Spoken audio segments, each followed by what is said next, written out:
We're hearing from Washington that inflation is Putin's fault. Market watchers know that's not entirely the whole case. But if it is Putin's war, what are rate hikes going to do to slow down inflation? Exactly. I mean, essentially what's been happening over the last year, Brian, is inflation has already been hiking rates for the Fed. So our work shows that essentially inflation has already inflicted about 200 basis points of rate hikes. The power of the rate hikes in terms of slowing things down, that's happening already. And Neil Ferguson and I sat down a year ago, and he reminded me of a very important fact. There's only one thing in the history of economics in the world that's more inflationary than a pandemic. It's a war.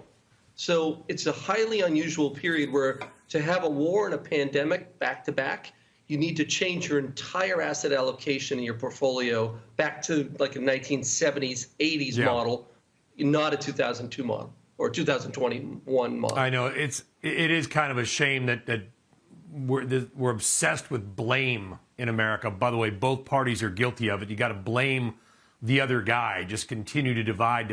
There's things that are happening that are out of anybody's control, whether it's Vladimir Putin or the pandemic. I mean, to be fair to everybody out there, that's to your point, the historical reality. So that said, given that backdrop, given where rates are and are likely going, what do we buy and what do we sell, Larry? Yeah, the reason for that thinking is, the establishment at the ECB and the Fed have been in denial, and the politicians have been in denial of the first stage of inflation. I mean, in many respects, it's either bold-faced lying or just deception or just being obtuse. They really ignored the problem for a long time, and now we have the second stage of the problem.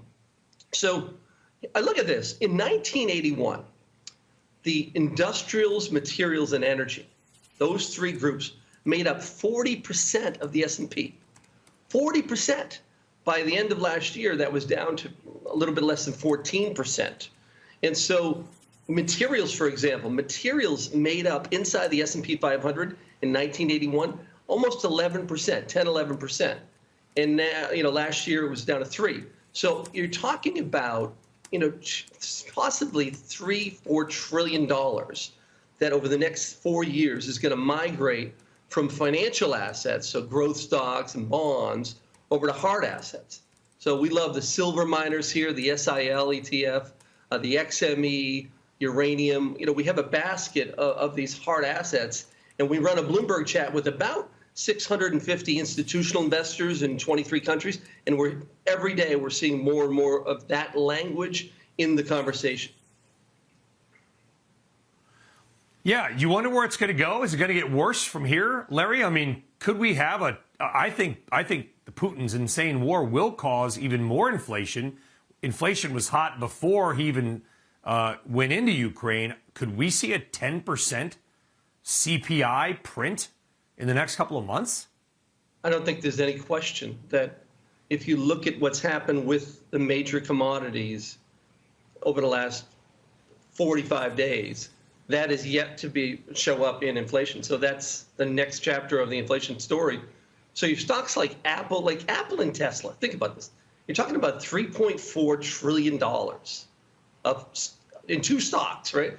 Those types of companies are in big, big trouble. And what's fascinating about this last drawdown that we just had, a lot of drama, and a lot of people say, well, there's a lot of bearish sentiment.